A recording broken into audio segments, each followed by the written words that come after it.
Okay, welcome for this inaugural lecture from Professor Dr. Ronit Shiri-Sverdlov with the intriguing title, The Bridge Between Lipids and Inflammation. Professor, the word is yours.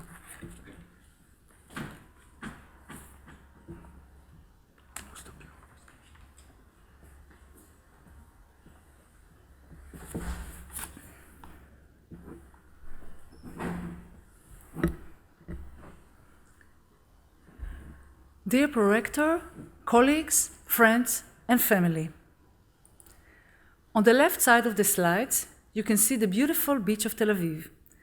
This is the place where I grew up, and also the place, or the location if you like, where my husband first came up with the idea of relocation. In the beginning, I didn't like the idea of moving to Maastricht at all. I felt happy and comfortable just where I was. By nature, I'm afraid of changes, and I'm very close to my big and warm family. So living far away from them was absolutely out of the question for me.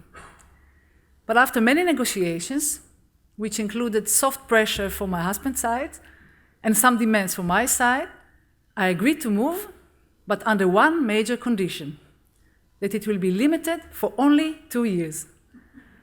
And so, on that summer, 15 years ago, we found ourselves packing our comfortable life in Tel Aviv, having no clue what a huge impact this decision to change locations will have on our life.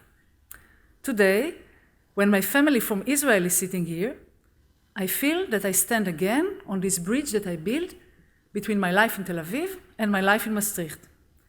And on this special moment, I would like to share with you how this decision to change location influenced both my scientific career and my personal life. Apart from the obvious changes in scenery, food, weather, culture, moving to Maastricht also meant changing my scientific research. In Tel Aviv, my main research focused on breast cancer and genetics. In Maastricht, in line with the interests of the late Professor Martinhofka, who offered me the position, my research focused on hyperlipidemia and the liver. But that was the easy part.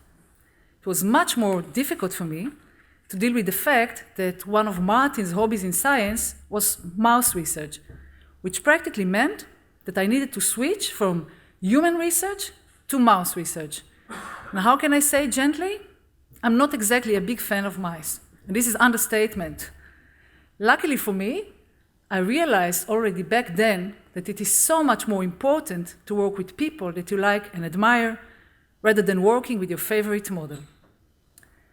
So shortly after I arrived to Maastricht, Martin and I collaborated with Professor Mark van Bilson to investigate the effect of high-fat diet on the liver. Now, for this research, we didn't just use regular mice, but rather mice with high levels of lipids, namely hyperlipidemic mice. The reason for our specific interest in these mice was that, in contrast to regular mice, the hyperlipidemic mice has a human-like lipid profiles in the blood, which practically means that they are more similar to humans. And because they are more similar to humans, they are also more prone to develop metabolic complications such as cardiovascular diseases. But our interest was not on cardiovascular diseases, but rather on the effect of the diet on the liver. We started by performing a very simple experiment. We took 2 groups of mice, regular mice and the hyperlipidemic mice, and we fed them either an unhealthy diet, which composed of big amount of fat and cholesterol, or low-fat diet, which was low in fat and cholesterol. And after 3 weeks, we investigated the livers. If the mice were receiving a healthy diet, actually it didn't matter at all whether they had high levels of lipids in the blood or low levels of lipids. In both cases, the liver remained healthy. Strikingly, if the mice received the high-fat diet, here we observed a very clear difference between the 2 groups of mice. The regular mice developed accumulation of fat in the liver, so fatty liver. However, the hyperlipidemic mice, on top of the fatty liver, we also observed inflammation. So in the hyperlipidemic mice, we had this unique combination of fat and inflammation in the liver. Now, why were we so excited about this combination? Well, the phenotype that we observed in these mice was identical to a phenotype that was described for the first time in 1980. During this very first publication about this disease, it was described that the same phenotype as we observed in our mice was found in mainly morbidly obese people who drink no alcohol at all or very little amount of alcohol. Surprisingly, the damage to the liver was identical to what was still then only seen in people who consume excessive amount of alcohol. For that reason, the disease was named non-alcoholic steatohepatitis, or in the abbreviated form, Nash. Now, this paper ended up with the statement, currently we know of no effective therapy. So during this very first publication, they identified the disease, they named it, but they also claimed we do not have treatment. Now, what were the developments between the time that this paper was published to the time that we started to work on our hyperlipidemic mice? This paper from 2003 brings forward the question, non-alcoholic fatty liver disease. 2 decades later, are we smarter about its natural history? Surprisingly, the answer to this question was still no. So in more than 20 years, there was absolutely no development that were done in the field of Nash. The reason for the lack of the development, as stated in this paper, was the lack of physiological mouse model that resembled human Nash. Now, after digging more into the literature and the available mouse model back then, we concluded that we have an excellent model to investigate Nash, and of course, we were very excited about that. But, unfortunately, it turned out to be that the scientific community didn't exactly share our excitement. And at this period, it was very difficult for us during that time to publish or receive any funds for our research. In fact, one of the most common comments that we heard back then, may I say even irritating comment, was that the phenotype that we observed was in the best case scenario relevant for the mice, but clearly and surely not for humans. So people back then refused to believe that you can create such a big damage to your liver without consuming alcohol at all, simply by eating unhealthy diet. But after this period, the increase in the incidence of obesity received more and more attention. Also the fact that in the last decades, even young children suffered from Nash and the metabolic risks which are associated with obesity increased the increase to our studies and research. But surprisingly, our biggest support didn't come from the scientific community or the clinical community. It actually came from Hollywood. The American documentary Supersize Me was directed in 2004 by an American independent filmmaker, Morgan Spurlock. The movie follows Morgan's life during 1 month period in which he is only allowed to eat McDonald's food. So McDonald's for breakfast, lunch, dinner, and in between each time he was hungry, he also needed to eat only McDonald's food. The movie demonstrates the drastic effects that this type of diet had on Morgan's well-being, including physical and psychological conditions, which were reflected by increased weight gain, 11 kilos in 1 month, increased lipids in the blood, and fat accumulation in the liver. In fact, towards the end of the movie, his doctors told him that if he will not quit with the diet, the damage to his liver will become irreversible. Now, while this movie was far from being a scientific experiment, it received a widespread attention from the media, and from that moment on, it was much easier for us to promote our hyperlipidemic mice. Not to mention that this was the last time that my own kids went to McDonald's. Now, what do we know about Nash? When we eat a lot of lipids, some of the lipids also goes to our livers, where they start to accumulate. Accumulation of fat in the liver is considered to be relatively benign for the liver itself, and it's even a reversible condition. In fact, it's quite common. It's present in about 15% of the general population and about 90% of the morbidly obese subjects. However, in about 50% of the obese subjects, in addition to fat in the liver, there will also be inflammation. So similar to our observations in the hyperlipidemic mice. The inflammatory response in the liver represents a key event in the disease, since it leads to irreversible damage to the liver. And finally, if left untreated, Nash can also lead to permanent scarring to the liver and eventually even liver failure. Since we still do not fully understand the mechanisms that are leading to Nash, we also do not have good diagnostic tools to follow after the progression and the regression of the disease. The currently used markers lack the specificity and sensitivity to distinguish between simple accumulation of fat in the liver and inflammation.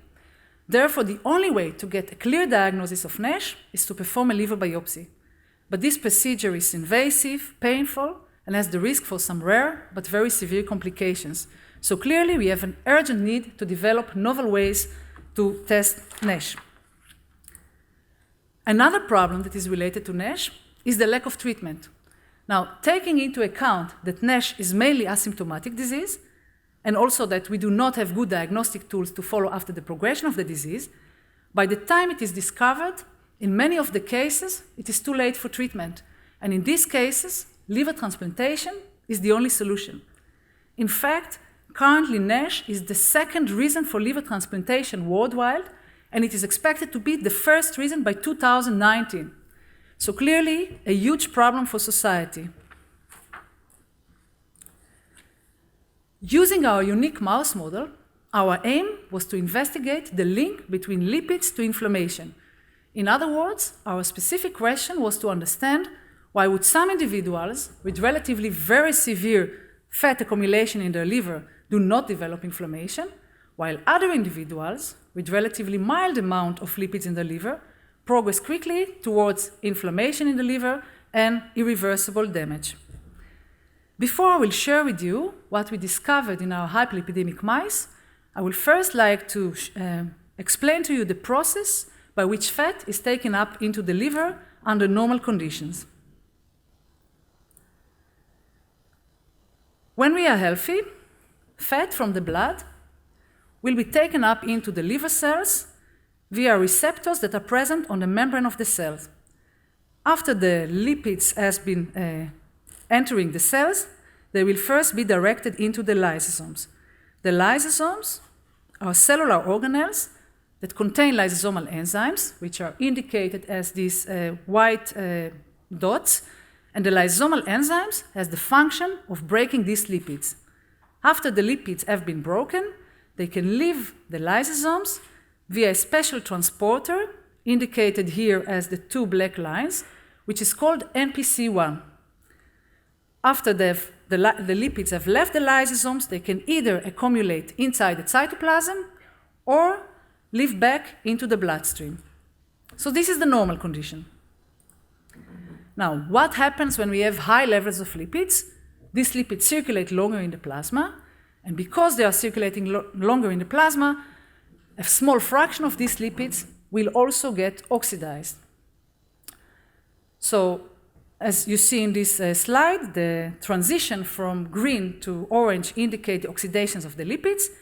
These lipids will also enter the cells via a different receptor, enter the lysosomes, but in contrast to non-oxidized lipids, the oxidized lipids cannot leave the lysosomes.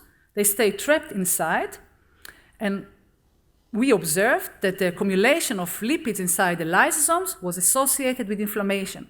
So the more oxidized lipids that accumulated inside the lysosomes, the more severe was the inflammatory response that we observed. So just to summarize this observation for you, under normal conditions, as seen to the left side of the slides, when lipids are present inside the cytoplasms, we do not see inflammation. However, when we have hyperlipidemia, as seen to the right side of the slides, the same amount of lipids in this case is located inside the lysosomes, and in this case, we could observe inflammation. So the inflammatory response that we observed was not correlated with the total amount of lipids that were present in the cell, but rather with the intracellular localizations of the lipids. we therefore concluded that it's all about the location, meaning that the specific accumulation of lipids, and mainly oxidized lipids inside the lysosomes, could be the possible trigger for the inflammatory response that we observed. At this point of our research, the scientific community finally embraced our papers, and our mice models were established as a model for Nash. We therefore felt ready to move into translational studies. And in collaboration with Dr. Ger Cook, our aim was to translate the mechanisms that we observed in the hyperlipidemic mice into novel way to prevent Nash. Here is what we put forward. If oxidized lipids inside the lysosomes are indeed a trigger for inflammation, then we should be able to prevent inflammation simply by blocking the uptake of these oxidized lipids into the lysosomes. To test this hypothesis, we collaborated with Professor Christoph Binder, where the very elegant approach of increasing specifically the antibodies that are specific to oxidized lipids. The approach was done by simple vaccination that was easy to do and non-toxic. And the idea behind it was that the antibodies will bind to the oxidized lipids and thereby prevent the uptake of the oxidized lipids by the receptors. And as such, we will be able to prevent accumulation of oxidized lipids inside the lysosomes. And if our hypothesis is correct and the oxidized lipids are indeed the trigger for inflammation, we should also be able to reduce inflammation. So in practice, what we did, we took two groups of mice. One group received the control injections, and the other group received the immunization that was aimed to boost the production of the antibodies. And only after we confirmed that we have sufficient levels of antibodies against oxidized lipids, then we investigated the livers. We started to first put them, of course, on high-fat diet, and then investigated the livers. Now, if the mice did not receive the immunization, well, we could observe a clear difference between the mice that were fed the high-fat diet to the mice that were fed the low-fat diet. In the liver of the mice that were fed the high-fat diet, the number of inflammatory cells, as observed here as the red dots, was increased compared to the mice that received the low-fat diet. This is also what we expected. Remarkably, if we immunize the mice before they were fed the high-fat diet, in this case, we could not tell anymore the difference between the two groups of mice, meaning that the liver of the mice that received the high-fat diet was identical to the liver of the mice that received the low-fat diet.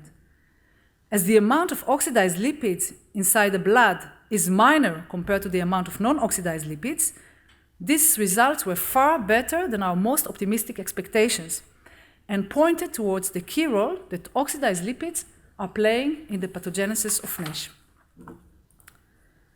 Now, a very effective way to prevent Nash would be to simply stop eating unhealthy diet. We all know it. But for most people, it is easier said than done. In fact, for most patients with Nash, even after they receive the diagnosis of the disease, they find it very difficult to convert to a low-fat diet. For this purpose, our aim was to develop, in addition to the immunological intervention that I just showed you, also a dietary intervention that could block the harmful effect of the high-fat diet. Together with Professor Jochen Platt, we investigated the effect of plant stanols on inflammation. Plant stanols are dietary substances that are found naturally in our body and can reduce the uptake of lipids into the bloodstream. The idea behind it was that if we will have reduced levels of lipids inside the bloodstream, less lipids will get oxidized, and therefore less lipids will accumulate inside the lysosomes, and consequently, less inflammation will develop. So to test this idea, we took again two groups of mice. One group received simply the high-fat diet, and the other group received the high-fat diet that was mixed with the plant stanols. Now, again, if the mice receive the low-fat diet, the liver looks healthy. If the mice receive the high-fat diet, we observed a massive infiltration of inflammatory cells. But, strikingly, if the mice received the high-fat diet that was mixed with the stanols, in this case, the liver was identical again to the mice that received the low-fat diet.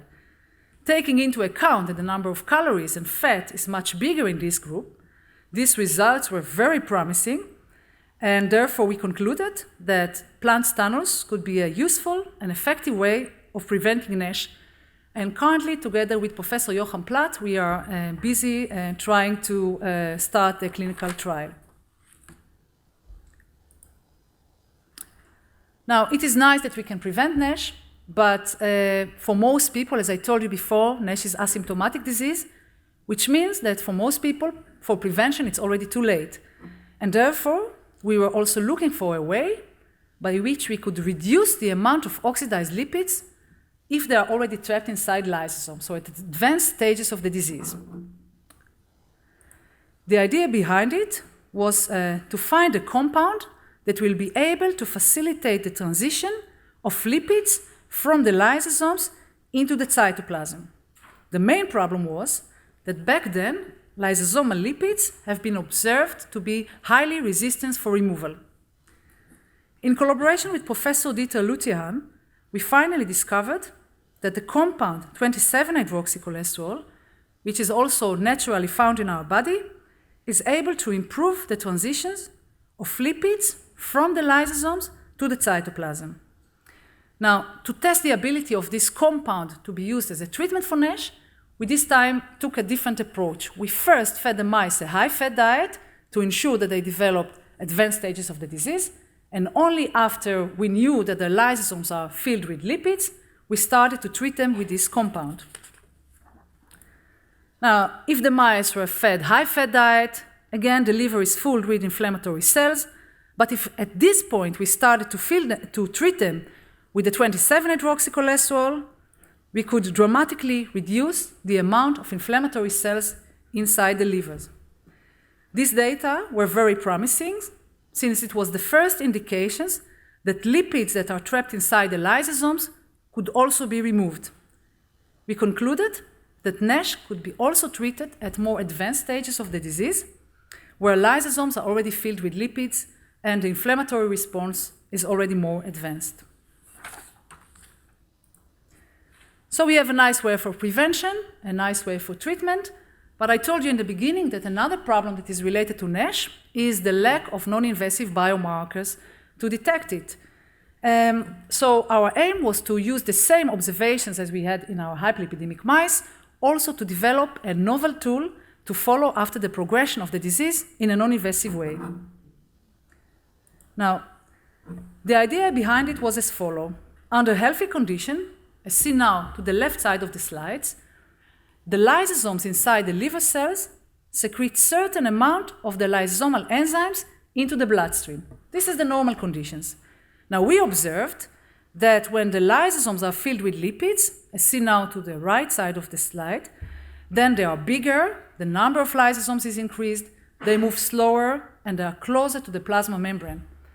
Consequently, the amount of lysosomal enzymes that they secrete into the blood, we expected it also to be increased.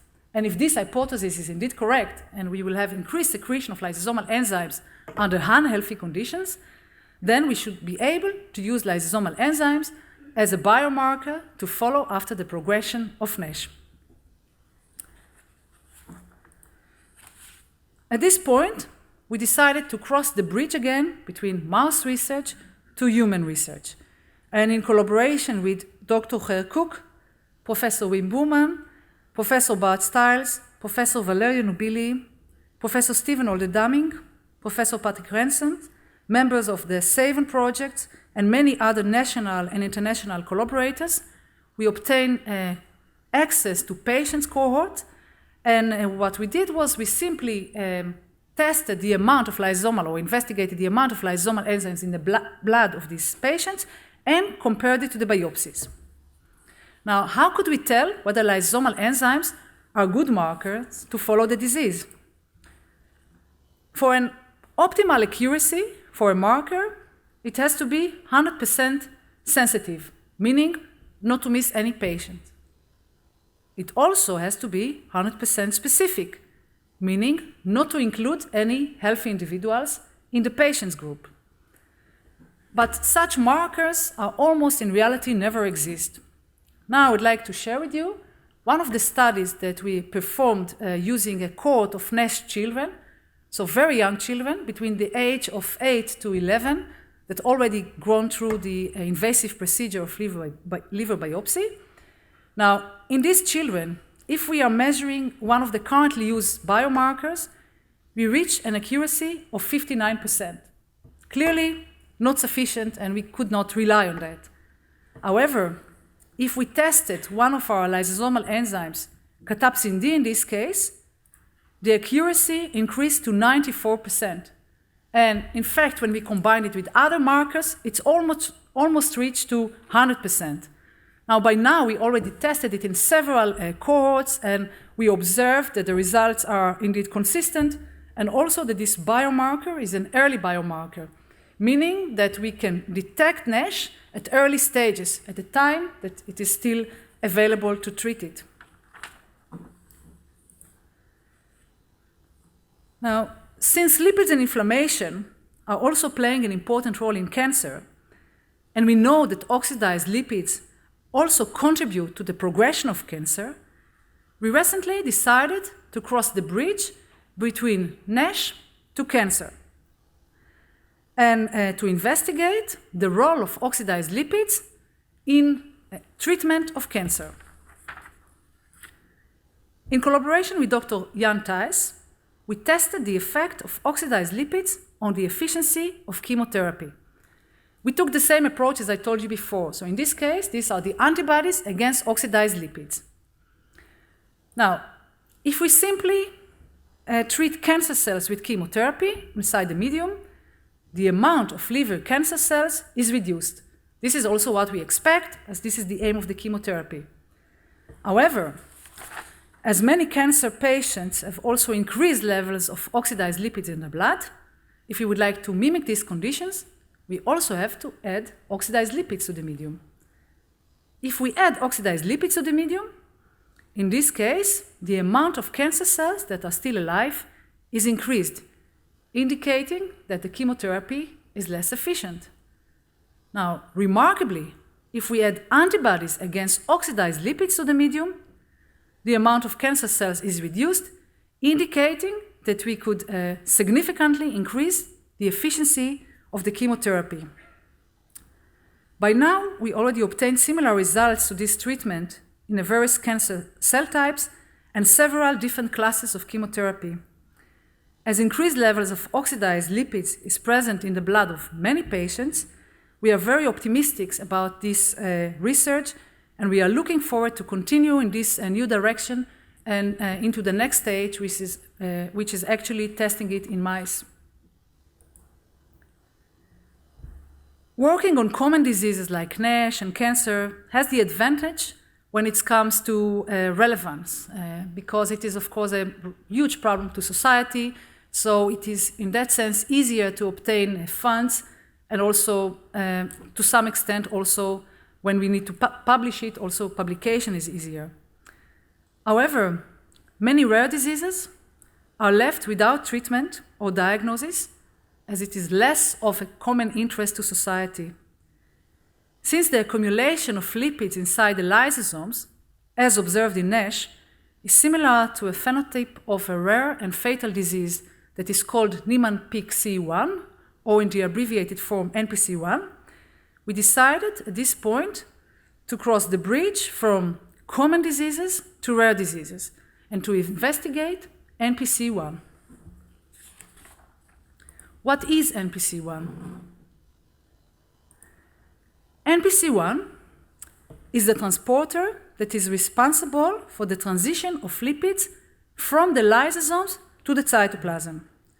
A mutation in a gene encoding for this transporter disrupts the intracellular fat flow and leads to accumulation of lipids inside the lysosomes. So in this sense, the phenotype is similar to Nash. But unlike Nash, the accumulation of lipids in the lysosomes of NPC1 patients is dramatically much more severe. Another difference from Nash is that in NPC1 patient, it is mainly non-oxidized lipids which are present inside the lysosomes. In addition to severe liver disease, inflammation, and respiratory failure, children carrying a mutation in NPC1 suffer from a wide spectrum of neurological symptoms, ranging from developmental delay, dementia, and mental disorders. These children can gradually become disabled, making oral feeding impossible, and eventually leading to death. Like many other rare diseases, treatment is not available. Our aim was to investigate whether we can use the same interventions that we tested successfully in relation to Nash, whether we could apply it in NPC1. For this purpose, we converted from the hyperlipidemic mice into mice that carry a mutation in the NPC1 transporter, namely NPC1 mutated mice. Similar to humans, mice that carry a mutation in NPC1 suffer from developmental disorders, increased liver weight due to a massive accumulation of fat in the liver, and a decline in motor function. If left untreated, these mice will die in about the age of 8 weeks. We first started with the immunization treatment. So the same as I showed you before, with the aim to immunize the mice by a simple way to boost the natural production of antibodies which are specific to oxidized lipids. And after we ensured that the level of antibodies is increased, then we investigated the mice. Strikingly, we observed a clear difference between the mice that received the immunization to the mice that did not receive the immunization. The photos that you look here are from the brain. In the control mice, as seen here to the left side of the slides, is a massive infiltration of inflammatory cells into the brain. However, none of the mice that received the immunization demonstrated such pathology. So the difference between the two groups was very clear. We also observed similar results when it came to the liver. So the liver of the treated mice was much less inflamed and contained much less fat. And in line with this metabolic improvement, the motor function of the mice was also improved. So the mice were more stable, they were better in balance, and they appeared to be stronger. Another interventions that we are currently testing in relation to NPC1, together with Professor Johan Platt and Professor Dieter Luthian, is the Stanol diet, the same diet that I showed you before, which aims at reducing the amount of dietary lipids in our bloodstream. While these studies are still ongoing, I can already share with you that mice that received the plant stanols from a very early age demonstrated reduced NPC1-related pathology. Compared to control mice, as indicated here in green, mice that carry a mutation in the NPC1 transporter, indicating here in black, have increased liver weight. So this is a common pathology that is related to NPC1. However, if the mice receive the Stanol diet from a very early age, the liver weight is reduced and seems to be more in line with the healthy mice. In line, also the natural development of these mice from very early age was much better and much more like the wild-type mice compared to the mice that did not receive the Stanol diet. Altogether, the results of our interventions in NPC1 mice are far beyond our most optimistic expectations, again, due to the fact that till now, oxidized lipids were not considered to play an important role in the pathogenesis of NPC1. As I told you before, it is mainly the non-oxidized lipids which are accumulating inside the lysosomes, and therefore these results are positively very promising. So they provide the first demonstration that oxidized lipids are playing an important role in NPC1, but also, and much more important, provide an effective, non-toxic treatment for NPC1 patients, which can delay disease progression significantly. Last summer, I attended an NPC1 conference, and it was here that I met the parents of Abby and Elle. Unfortunately, both Abby and Belle, were diagnosed with NPC1 disease a few months before the conference. I would like to share with you a part of a first mail that I received from the father after the conference. When your children have a rare disease, you spend much of your time feeling completely alone. To be in a room with so many people working to help our daughters was incredibly overwhelming and filled our heart with gratitude. The thought of these two beautiful girls and other patients fills me with an enormous motivation to continue in the field of NPC1, despite of the many difficulties which are associated with investigating a rare disease. In that context, I'm very happy that recently we received the approval for the ethical approval to start the clinical trial in these patients in collaboration with Professor David Kaziman, and I'm very much looking forward to see the first result for Abby, for Belle, and for all the other patients. This tight link between lipids and inflammation can also be applied beyond the diseases that I showed you today. Among other diseases are also inflammatory bowel disease, COPD, Alzheimer. We have already started some of these studies, and others we are planning to start soon, and I'm very much looking forward to start in these new directions together with our collaborators. My work at the university is not limited to research alone. Also, education is a very important part of my work, which I enjoy very much. I really love being surrounded by students from all over the world that I'm exposed to via my roles as coordinator, mentor, tutor, coach, and supervisor. I'm therefore happy to be able to contribute to the international orientation of the university via my involvement in the internationalization platform and in the internationally oriented biomedical master program. My goal, together with Dr. Wilfred Gemrand, Dr. Ramon Langen, and Dr. Jan Thijs, is to spread our experience in this program to other universities across the world. Together with my colleagues, I intend to create a supportive environment for foreigner students in Maastricht, where differences are celebrated and valued for the strength they bring to society. But much more than being able to help others, the fact that I'm in a position to help foreigners in Maastricht makes me realize that I'm not a foreigner here anymore. I'm at home.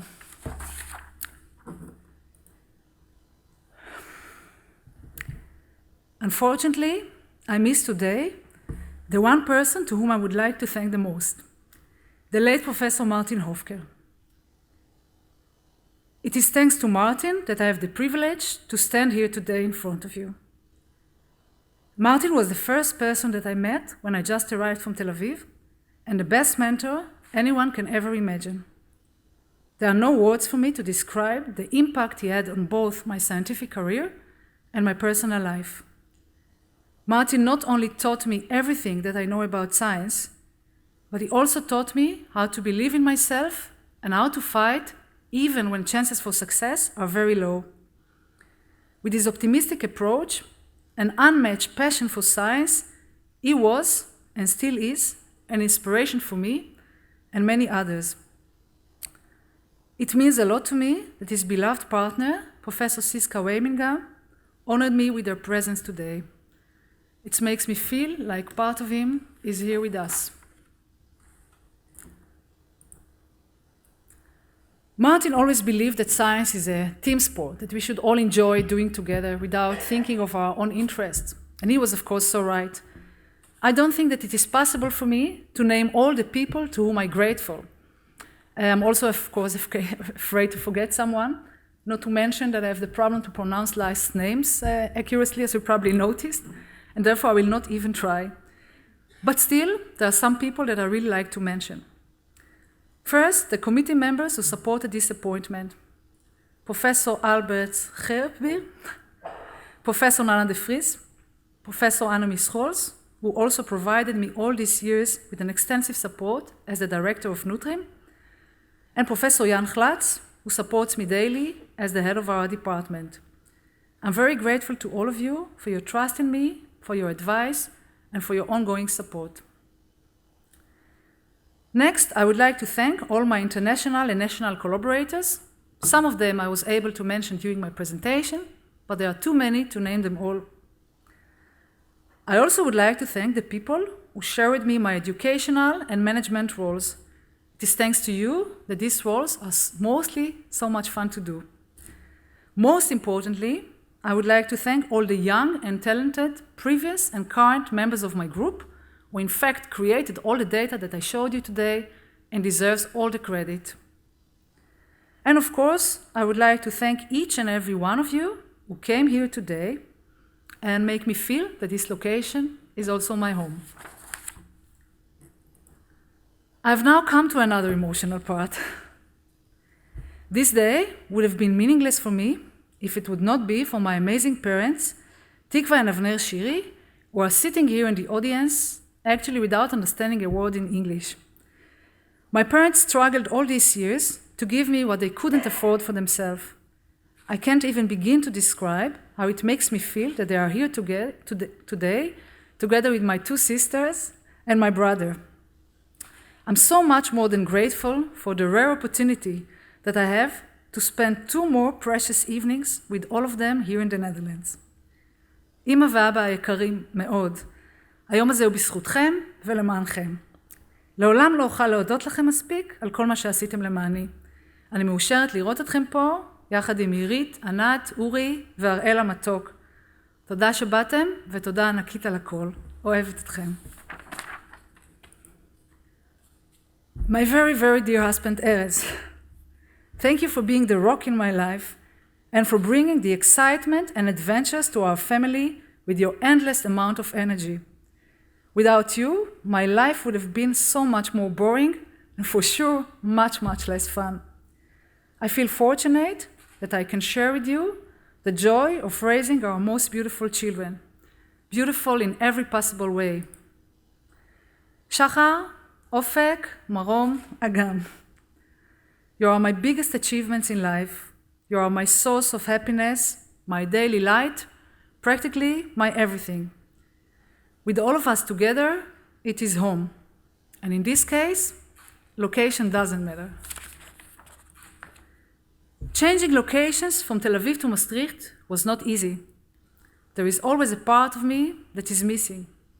But today, when I see all of you together, when the 2 main locations in my life are mixed, I feel that I stand on a strong bridge. I feel complete. Ik heb gezegd.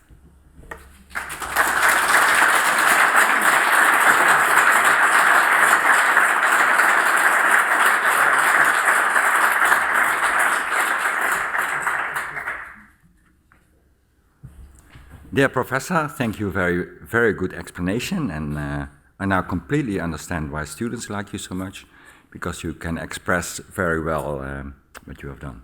Thank you also that you shared other things, and I think the university is also very happy with your husband because of the soft pressure, you named it, to go to Maastricht.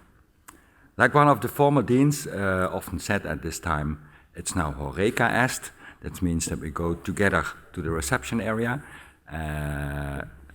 Professor Sverdlov in front and family, and we follow her, and then everything is okay. Thank you very much.